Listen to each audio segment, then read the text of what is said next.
me to introduce you. It's a good day to have a good day. It's always a good day to have a good day. Thanks for having me, Joe.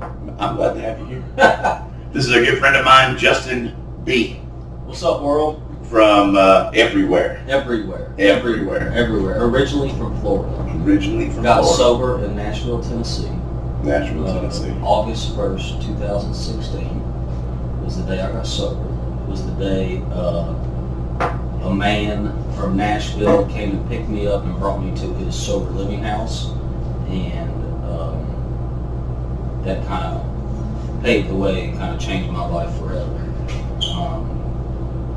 The relationships I built in that house among a group of men like-minded trying to do the same thing that I was doing was is definitely a staple in my recovery, and I would definitely I would highly recommend it to anybody trying to get sober. Instead of walking the path alone, definitely try to walk with it with like-minded individuals like yourself.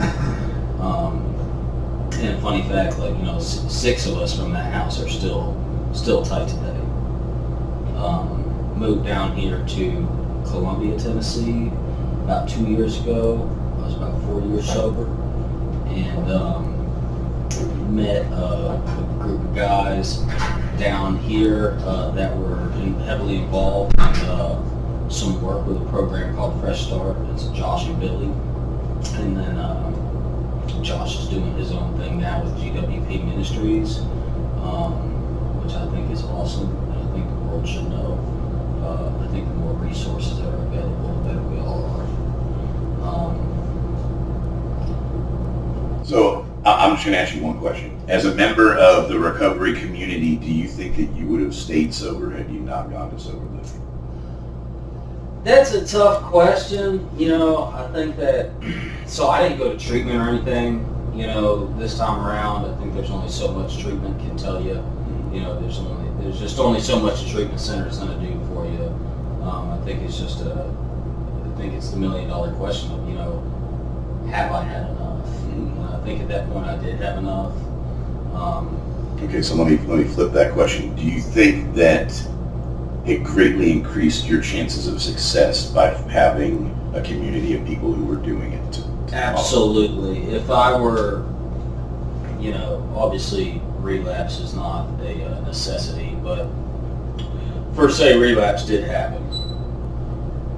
Going to a sober living, being around men trying to do the same thing would be that would be the first step in the right direction for me. 100%. No questions asked. Awesome. Well, as you know, we're doing this episode to support GWP Ministries. I am putting together a series of testimonies from people who are in our recovery community here in Columbia, Tennessee. People that work the program, the 12-step programs, and have active relationships and are currently sponsoring other people. I know that you and myself and a number of other people in the community are sponsoring men in these programs and in these sober living houses. So it's important that we all, kind of give our 2 cents as far as what we're trying to do in the community, what we're trying to do in the recovery community, and what we're trying to do to save lives. Really, is getting another resource out there for people when they have had enough, when they are done. Yeah, and I think that's a big thing about what they're doing. I mean, they've got the resource. The resource is the house, a safe place to start this journey. And then, it's up to the community to kind of rally around, the individuals that have the home. A lot of these things, they're not started with, we don't all have trust funds sitting around. These are things that we've scraped our last pennies, put our families, not in a position to be broke, but we've definitely made things tight to be able to provide this kind of outlet. So there's a lot of ways, to give back, and I think the community should know about those. There's a lot of the transportation problems, because what happens is a home comes up like this, and next thing you know, especially down here, it's a lack of resources. So they're going to have one. There's probably 1, maybe 2 organizations that have an outlet like this to go to. So I think it's important for the community to rally around men trying to do this, because in the long run, it does nothing but help the community. Right. It creates an even more safe community. It puts these men in the right direction to become productive members of society. 100%. You know, trustworthy individuals. And ways to do that would definitely, you know, there's all sorts of service opportunities. There's shuttling people back and forth, maybe just to jobs, you know, maybe to 12-step fellowship meetings, to church. There's, you know, for business professionals, there's life coaching that can go on, you know, how to set up a resume. You know, a lot of these men haven't had licenses ever in their lives, so they need guidance, you know, from people in the community that are, you know, citizens, because ultimately these men are trying to recreate their lives and become, you know, outstanding members in the community. So 100%. who not to show them how to do that than a productive member of the community itself. Absolutely. You know, Absolutely. there's all sorts of other things, you know, as these houses start up, like I said, there's not an unlimited resource of funds. Sometimes you're lucky enough to get a grant, but you know, then again, a lot of this stuff comes from just donations of food, clothing, furniture for the houses, stuff like that. And obviously, you know, as things go on, there's other things to do, you know, charitable donations, stuff like that. But the main thing is really just, you know, food, clothing, home stuff, you know, transportation, anything that someone can, you know, just maybe spare a Sunday afternoon and say, hey, I want to be part of this solution also. Mm-hmm. You know, I want to be part of this fellowship growing in our community. Absolutely. Well, and we're going to talk about that when I talk to Josh. Mm-hmm. We're going to talk about ways that people can get involved and ways that people can reach out for sure. And we're going to have those resources in the comments and in the description of the video. Obviously, there's going to be links to ways that you can contribute. There's going to be contact information if you want to reach out to the founders of GWP. There's going to be all sorts of resources and ways that people can get involved and help, for sure. Good. Well, it's awesome, man. Thank you for your time. I appreciate you coming through. See you, world. So what's up? What's going on, Joe? My buddy Nick. How you doing? Seen you walk the path. Yeah. You got some experience. Yeah, a little bit. A little bit. A little bit. So tell me about how you ended up in a sober living house in Columbia, Tennessee. Did a year in jail. You know, I was out of the state. I was in Michigan for a long time. My family was still here, and I went up there to get off drugs. I thought, I'm gonna, you know, get away from the dope, and then if I can't find no dope, or if at least it's a difficult thing to do, I won't do dope. And that Right. worked. Yeah. It worked. But I very quickly discovered I was alcoholic. Yeah. Because I started drinking, and because it was right there at the store, and I became a, you know, severe alcoholic. And eventually, you know, I knew I had warrants, and it was the drinking got so bad, and I was like, well, if I could just go turn myself in, because I can't quit on my own. If I go turn myself in, I could be close to my daughter. She lives here, so I went and turned myself. Well, I didn't turn myself in. Kind of just walked around until they got me. But I knew eventually they were gonna get me. So Yeah. that was my whole plan, anyways. And they got me. While I was in jail, I met up with a young woman that works with Recovery Community, Sammy Colombo. She was gonna help me get my driver's license back. She hooked me up with that shit. That was the beginning. That was the beginning of it. That was totally the beginning of it. One of the original four, right? Yeah, it was me, Bobby, Andre, and George. Yeah. Yeah, we was at the Esther house. I was like one of the last ones that got there at that house like that, but yeah. So tell me, how long have you been sober now? Right now, as of today, Saturday will be 90 days. Okay. So 80-some days. Yeah. 80-some Now you got your own apartment, Yeah, I've got my own apartment. right? Yeah. And you're working, I'm working. Got a great job. Yeah. Bill Candace. and you're surrounded by a brotherhood of men. Yep. I chaired meeting today. Yeah. That's the friendship. Right. If I would have told you a year ago, like, you're going to be in a completely different spot than you've ever been in your life. You're going to feel different about yourself. You're going to have a different understanding about the path and your calling in life and where you would be at. If I was like, you're going to have an apartment, you're going to have a relationship with your daughter, Yeah. you're going to feel good about yourself, you're going to be doing positive things, you're going to work on your self-esteem, you're going to be being of service to other people, would you believe? Oh, no. No, I had no idea. While I was in jail, I had no idea what I was going to do. Yeah. I got out. Right. If I'm being completely honest, I don't even know if I was convinced I was alcoholic. Right, right. And when I got out, I think I just needed a place to go. Mm-hmm. While working the program, I'm thoroughly convinced. Right. Well, it's funny how that happens. It's funny, you get a head full of AA and a belly full of booze, and all of a sudden, things become real clear real quick. It became very clear, which is another, I'm about 9 days sober now. But before that, I had almost a year and a half. Right. A little over a year and a half. Yeah. And then I thought one day to myself, I could take a drink and not take another one. Right. And it didn't work. Well, I'm glad that you're still with us. I'm glad that you came by. Thanks for talking to me. Thank you. I know Josh appreciates your support. Yeah. Yeah, man. Thank you. All right. So another testimony from one of my boys in recovery, a guy that I have had the opportunity to work with personally. I am honored to call you my friend Jody. How y'all doing? I'm gonna let you tell us how you ended up in. How did you end up in recovery? Okay, so I've been an addict for going on 30 years, off and on.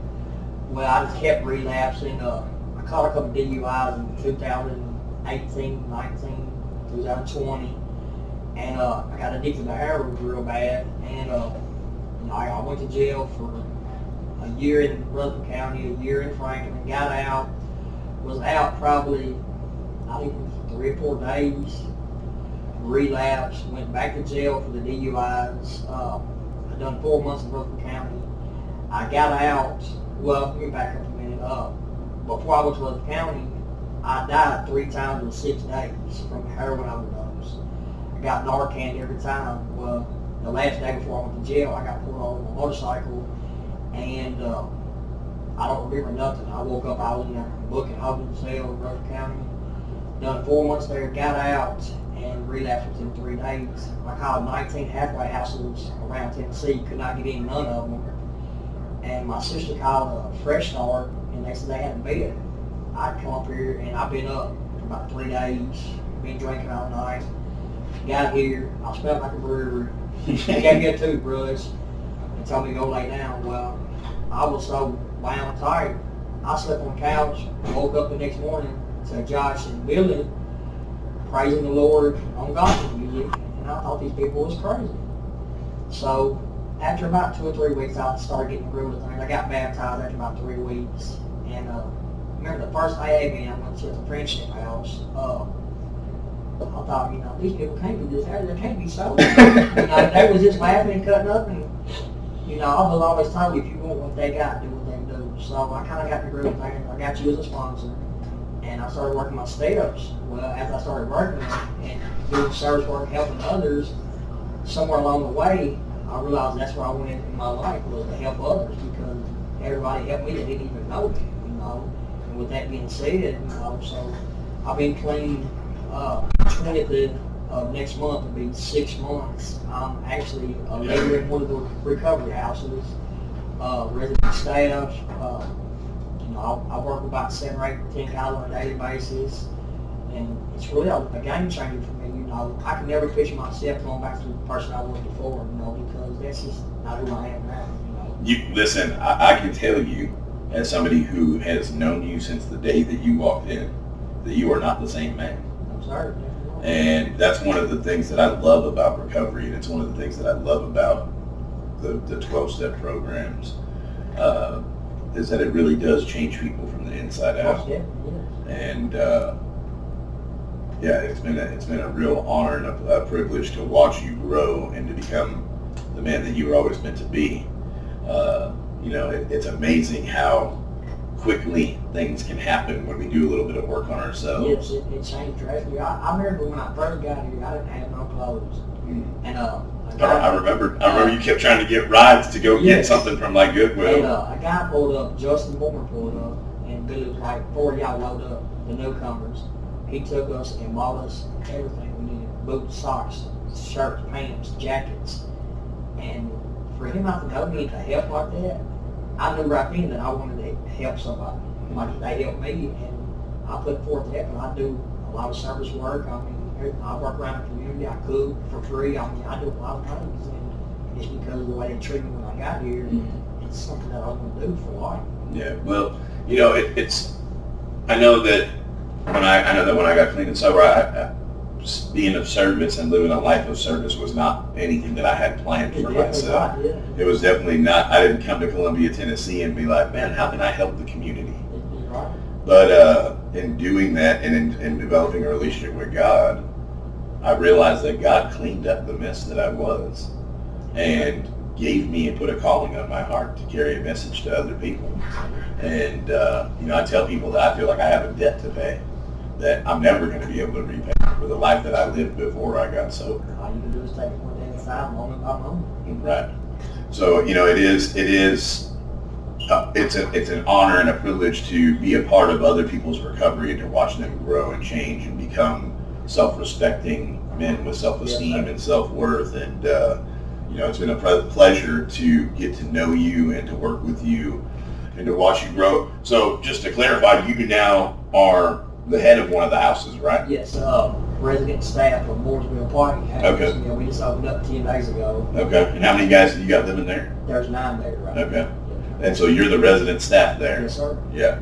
So you went from being a heroin junkie that was overdosing to being a living example of how and helping other men off the street get clean and sober. And how to recover and stay. Do you think that being in a sober living or a recovery program like that, where you were able to establish connections and bonds with other men, do you think that had a great deal to do with your success? It had everything to do with my success. Because if I wouldn't have been in one of the recovery houses, I wouldn't know how to grow and be more understanding and open-minded about certain situations. In other words, when I was in my addiction, I would have just went head first and got high or just fell off. Right. Now I got tools that can help me in life for the rest of my life. Yeah.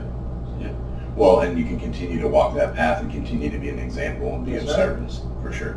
Well, I appreciate you coming and talking to me, brother. Yes, definitely. sir. I love you. All right. So it is my great privilege to introduce to y'all my friend LT. Man, how y'all doing? So just in your own words, how is it that you came to be involved in the recovery community in Columbia? In Columbia, started off, man, a guy named Kevin, I was with him in Freeman Recovery Center. A guy named Josh Francis was coming down there, bringing him cigarettes and dip. We got talking about God. Josh gave me a job because I needed one. I got to the level at Freeman to where I could work. Josh gave me a job. Man, and the rest is history. Josh never gave up on me. He just always stuck with me. The thing is man, I was doing good, man. I had like probably a year and a half, good year clean. I did it with Suboxone. I did it as prescribed. I did everything just perfect. Man, I was serious about it. I was on fire, going to church. The whole time though, man, I was feeling convicted because I was on Suboxone, but that never really stopped me. It was when I got out, I got caught with a pistol in so they kicked me out of there. Yeah, they kind of frown on that when you have a gun in a rehab. Oh, it's not good, man. Look, I didn't get a federal charge off that, but luckily enough, I didn't. That's wild, man. That did not happen. That's all. So LT did not have a gun in a rehab, and we're definitely going to not talk about that. I should have said kicker. Anyways, I wasn't. People need to know that things like that happen. That's right. Anyways, I got a job. Well, Really, it needs to be in there. We're definitely leaving that in. We're just going to say, so he got caught with a pistol in a treatment facility. Yeah. And that kind of threw things for a loop. Yeah, I had a really good job and they kicked me out. So I was back home, living at home with my mom. You know what I mean? And that in itself was just annoying. So I was just like, I lived way out in the country. It was boring, had nothing to do. So I thought, I can drink twisted tea. So so I figured, that's the greatest idea I could come up with. So I started just drinking twisted tea. Well, luckily enough, I get violent when I'm drinking. So I ended up wound up back in jail with another assault charge, which that sucked. So about 10 days went by, and I think God spoke into my ear, man, just call Josh and just see what happens. It's your only hope. I knew he was doing big things up here in Columbia. I know he was doing really good things with Fresh Start. So I was like, you know what? And I was here before. So you were at Fresh Start before? Yes, sir. Okay, so tell me about that. Yeah. Well, I was here when, there was only 4 of us. And man, things got hectic. I still couldn't follow the rules. I knew that I wanted to be on the MAP program. I knew I wanted to do that. I knew And I had MAP is medically assisted treatment. So that's Or- Suboxone. Yeah. Okay. Well, So I knew that was the right thing for me, because I knew when I took the Suboxone, it was going to give my brain time to heal, because I couldn't talk. Man, I could barely put out a sentence. I stuttered really bad. My thinking was just, I overthought everything. I still had trouble doing it, but way not as bad. But anyways, so I started buying them, illegally off the street here in Columbia. I figured out a little spot and knew where to get them, and I got them off the street. But after all that, and that's when I went to another recovery center, and I got kicked out of there for the gun. But anyway, I'm messing this up. no, you're good. You're good. That was perfect. Anyways, So how did you come back to? yeah. How But did you anyway, come back to Columbia? I got So you got caught with the Suboxone and got kicked out. yeah, I got caught with the Suboxone and got kicked out, and I went back. Yeah, that's when I went back home. Whatever. Or no, I didn't go back home either. That's when I went. That's when you and Yeah, we took you up to. yeah, we you took you up there. took us up there, dropped me off, and Yeah. I could be on that program, and I could do it that way, and Right. I could get off the Suboxone. Right, and that worked, right? It definitely worked. But and that's when I got caught with the pistol. I got kicked out of there, moved back in with my mom, and got bored, started drinking, went, caught aggravated assault, went back to jail, and then I knew, with 10 days come by, I was like, man, look, call Josh, he'll help you, he ain't ever give up on you. So I called my mom, I had her call Josh, and luckily enough, Josh said, I'm on my way, and just with one phone call, he was there. Him and Nick picked me up, bonded me straight out of jail with their own money. It was no fresh start willingness. I don't even think he even asked anybody to do it. He just, out of the love of his heart, just came up there and definitely bonded me out of jail. And man, I know when I got out of jail, I still really didn't know if I wanted to be sober. I know I was still in there. I was acting a clown. Really didn't know if I wanted it. So, man, I was about to walk up out of there. Well, I walked out of there, I got picked up, I was freezing to death. They picked me back up because I couldn't knock it. Anyways, and I'm starting to call the same treatment centers that I've been to 100 million times, and nobody wanted me. And I'm thinking, man, and that's when it kicked in. They'll tell you, fuck up or get out, or do good or get out, man. Stop wasting your life. And then I got this little job over here at Timberland, and man, my life has just been phenomenal ever since. So how long have you been sober now? Right at 7 months. 7 months. Yeah, man. Without Suboxone? No, yeah, I took the Sublocade shot, Okay. and man, I took 2 rounds of that, and I said, you know what, let's just do it. And I just went cold turkey, and man, I'm telling you, there's no withdrawals. Man, it was a smooth transfer, and I'm doing great, man. I don't need none of that stuff. So you came back, you got back into a sober living house for men. Yes, sir. You got off of the Suboxone, you transitioned off of the Suboxone, so you're no longer on the medically assisted treatment. No, I'm not on anything. You're just working the 12 steps of recovery, Yeah. and you're working with other men, And reading the Bible. and reading the Bible. That's You got a it. job, That's for sure. and now you're walking the line. Man, walking. And are you resident staff at one of the houses? Yes, sir. I'm resident staff over there at the train station. At the Doing train really station. well there, man. How many guys you got there? Well, there's 4 now, but I've had up to like 10. So now you're leading by example and teaching other men what you were taught to walk the path, as far as staying sober a day at a time, doing what you need to do, doing chores, cleaning up after yourselves, giving back to the community, being a service at church. All of the things that you learned through sober living and through living with other men in recovery. Right. Shocking, right? Yeah, right. Who would have thought? If I would have told you, what did I tell you? I told you like 7 months ago, you wanted to quit, you wanted to leave. For sure. And you did. You definitely left. And you're a big part of my recovery too. Well, I mean, I'm not. That wasn't my point. But what I told you was, give this shit 6 months. yeah. Give it 6 months. What else do you have to lose, LT? You know what's out there. You know what's waiting for you. Give this shit 6 months, and if you aren't happy with what's going on in your life, you can go back to doing what the fuck you were doing. I think you said you didn't give me the money to get my first drink. Yeah, I'm pretty sure that I did. I'm pretty sure That's that I not did. even the thing, man. It's good. I like it. I'm happy. I'm in the best mental spot that I've been to in a long time, man. Like really. You're not the same person that I met. Yeah. You definitely I are. got goals, aspirations. Not one of the people that I've talked to tonight is the same man that I met when he walked through the door. You know what I mean? Yeah, I mean, the fact that you can sit here and have a conversation and give your testimony for 5 minutes is miraculous. It is. And it's a huge testament to how much you've grown and how well you're doing. Yeah. I appreciate you letting me do it. Yeah, no, I'm glad that you came by. Thank you for coming. Yes, sir. I appreciate you. I love you. Love you too. All right, so I'm actually pleased to have a girl sitting at the table, a woman sitting at the table, rather than all these ragtag heathens that are sitting at my dining room table. So I want to introduce you guys to my friend Leanne. Leanne is definitely an active member of the recovery community. She definitely attends the church services that we attend. She definitely goes to meetings, and she definitely is of service to the recovery programs in our town and in our community.